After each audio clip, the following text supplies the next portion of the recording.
गांव में चुड़ैल का साया। एक बार की बात है, गांव की 3 औरतें राधा, मीरा, सपना आपस में बात कर रही थीं। तभी उनकी नजर एक गोलगप्पे वाली पे पड़ी। गोलगप्पे वाली देखने में बहुत सुंदर थी, इसलिए तीनों से रहा नहीं गया और वे गोलगप्पे वाले के पास गईं। अरे तुम तो औरत होकर गोलगप्पे बेच रही हो। ये तो पहली बार देखा है। अरे तो बहन, इसमें बुराई क्या है? कोनो गलत काम थोड़ी ना कर रहे हैं, मेहनत कर रहे हैं। वैसे आप लोग खाओगे गोलगप्पे?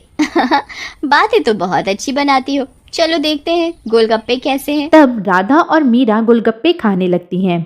सपना गोलगप्पे नहीं खाती, वे वहीं पे चुपचाप खड़ी रहती है। उसे खड़ा देखकर गोलगप्पे वाली कहती है, बहन, आप नहीं खा रही गोलगप्पे? क्या हुआ? कहीं आपको अपने फिगर खराब होने का डर लग रहा है क्या?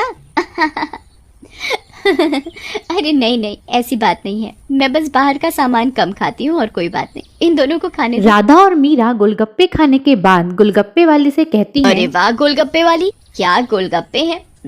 मुंह से तो स्वाद ही नहीं जा रहा। मजा आ गया।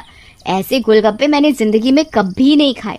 तुम तो रोज आए करो, मैं तो रोज ही खाऊंगी। हाँ। इसके बाद तीनों औरतें अपने अपने घर चली जाती हैं।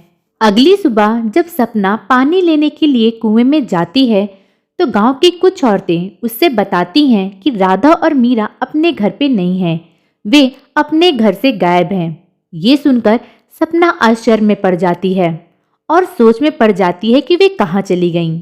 उसके बाद सपना पानी लेकर घर वापस आ जाती है। शाम को गांव में वही गोलगप्पे वाली फिर आती है।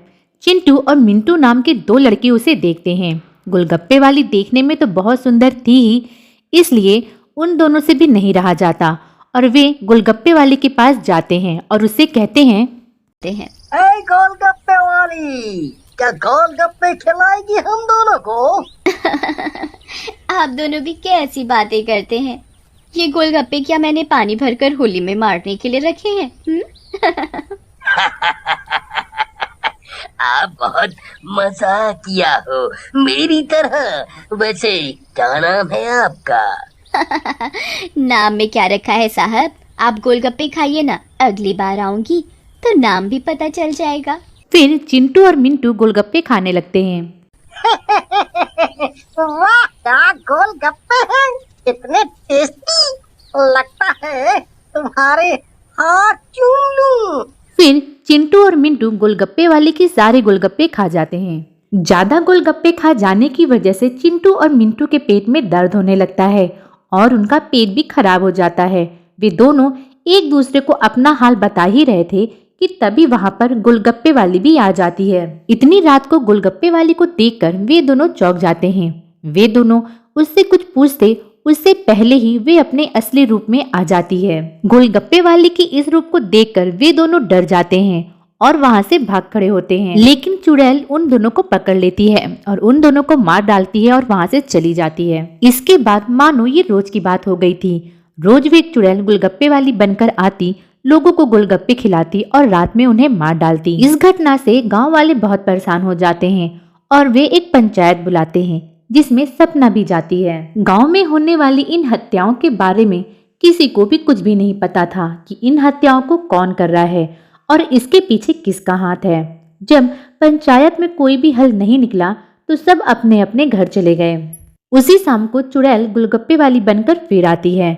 सपना उसके पास जाकर बोलती है, अरे गोलगप्पे वाली, जरा गोलगप्पे खिला दे। सुबह से मन खराब हो रहा है, शायद चटपटा खाने से ठीक हो जाए। तभी उसकी नजर गोलगप्पे वाली की पैर में पड़ते हैं। उसके पैर उल्टे होते हैं। सपना सब समझ जाती है, लेकिन इसके बावजूद भी वे कुछ कहती नहीं है और गोलगप्पे खाकर वहां से चली जाती है। और घर पहुंचकर सपना अपने पति रामू से सब बताती है।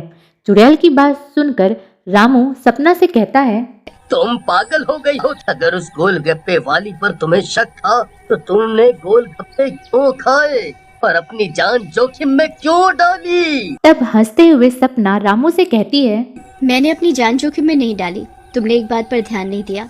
गांव में जितनी भी लाशें मिली हैं वो सिर्फ आदमियों की हैं, एक भी औरत की नहीं है। इसका मतलब ये है कि ये चुड़ैल अभी सिर्फ आदमियों को मार रही है। फिर सपना और रामू सोने चले जाते हैं। सपना तो सो जाती है पर रामू को सपना की बात सुनकर नींद नहीं आती, इसलिए वे चुपचाप आंख बंद करके लेटा रहता है कि तभी वहाँ चुड़ैल आती है। सपना को इस तरह सोता देखकर चुड़ैल बोलती है, औरत तो वाकई बहुत निडर है, क्या मत सो रही है, लेकिन आज के बाद डरेगी।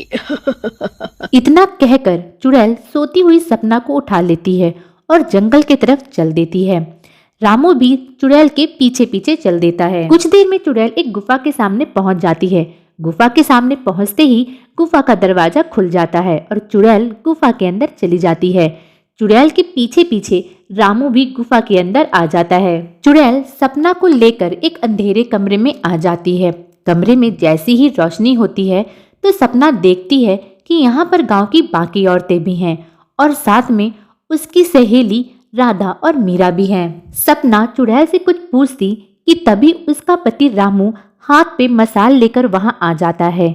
चुड़ैल कुछ समझ पाती इससे पहले रामू सभी औरतों को जलती हुई मसाल हाथ में दे देता है और सभी औरतें और रामू अपनी मसाल चुड़ैल के ऊपर फेंक देते हैं और चुड़ैल कुछ ही देर में जल के राख हो जाती है।